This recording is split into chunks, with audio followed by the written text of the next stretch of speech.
If you've completed the Whispers in the Wall quest and reached rank 2 with the Cavia Syndicate, you'll be able to unlock the Helminth Coalescence segment. This allows you to merge 2 Archon shards together into one of 3 new colours, each with 4 different buffs to try out. This video will look at the Topaz shards to see what they can do and who uses them best.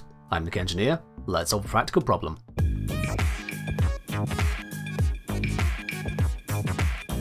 The fusion of shards is permanent, with an amber and crimson shard coming together to give you one Topaz shard. If you combine 2 Tau Forges, you'll instead get a Tau Forge Topaz shard with 50% stronger effect. It is not possible to combine 1 normal and 1 Tau Forge shard. The Topaz shard has 4 buffs to pick from related to heat, blast and radiation.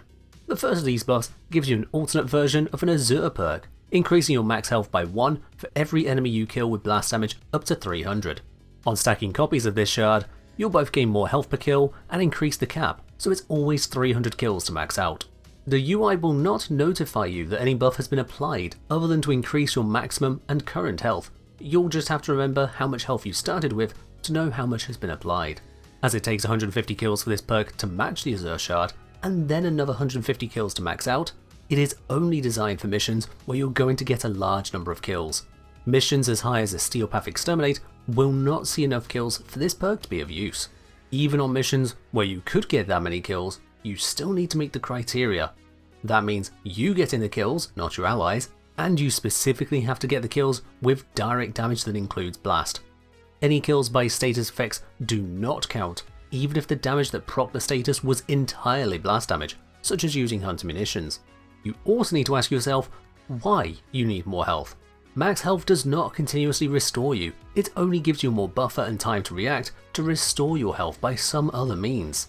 In total, this requires blast damage on your attacks, direct damage kills, an endless mission, sufficient healing to enable health tanking, and sufficient damage reduction to prioritize adding more max health. That is rather restrictive. Warframes which can health tank usually come with enough buffer as a matter of course, such as Corvix and Kalervo. They don't need more health. Major armor generating Warframes like Atlas and Wukong also already have enough base health to warrant vitality instead, or at the very least make the cost of using blast damage less appealing. Overall, for builds using health tanking, whether on a frame that does it already or one being forced into it, Azure shards for armor are generally better. They provide a more valuable damage reduction effect with no damage type restrictions on your loadout. The second perk is supposedly to regenerate 5 shields when you inflict an enemy with blast status. The real trigger is merely hitting an enemy with blast damage, no status proc required. Your companion dealing blast damage also counts for this perk. That one little detail makes this perk substantially more reliable than written. Unfortunately, that reliability is heavily constrained. As the perk only regenerates shields, it cannot provide you any overshields at all.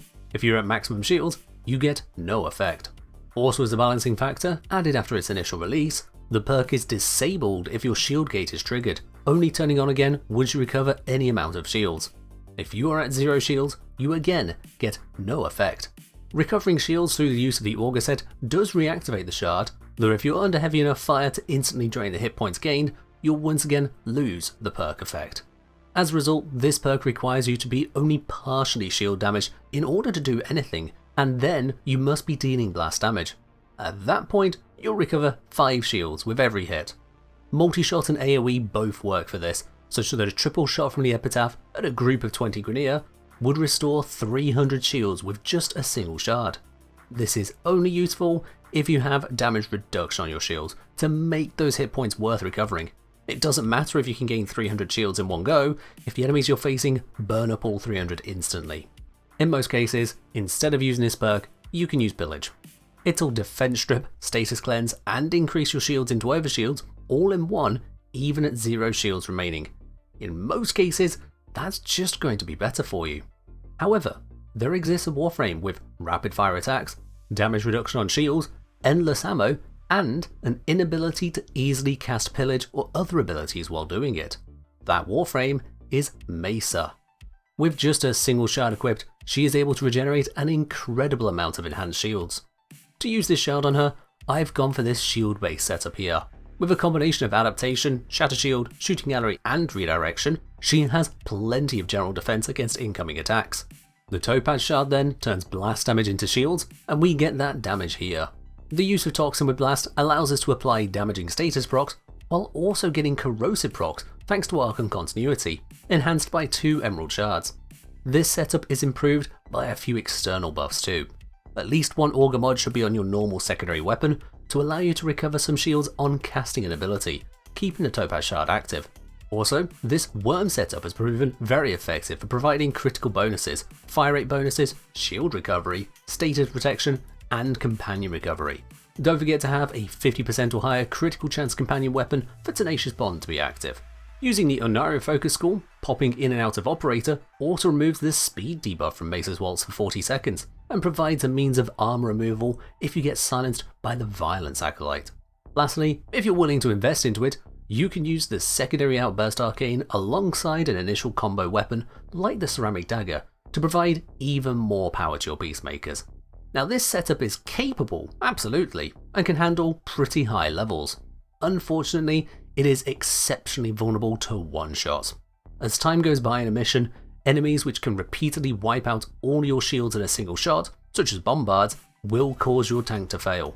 It doesn't matter that Mesa can achieve some ungodly 100 plus hits per second. If you're at 0 shields, the shield regen stops. On top of that, we're still forced into using blast damage. Blast hasn't become good. In fact, it's still the worst status and damage type combo in the game. As one viewer on my livestream put it, this shard is a participation trophy for Blast. Had any other damage type been the trigger, Blast would still be irrelevant. For this setup, it's forced onto us, as opposed to using a normal heat viral setup that doesn't call for additional Emerald Archon shards. So as much as this build works, there are a number of trade-offs. Which brings us on to the third perk on the Topaz shards, granting a plus 1% critical chance buff to secondary weapons every time you kill an enemy affected by heat damage. Well, not quite. Just like with the previous perk, D have mixed up damage and status. This perk triggers when you kill an enemy affected by the heat status effect. The way in which you kill them doesn't matter, allowing for abilities, weapons, or even your companion to get the job done. The heat proc doesn't even need to be there beforehand.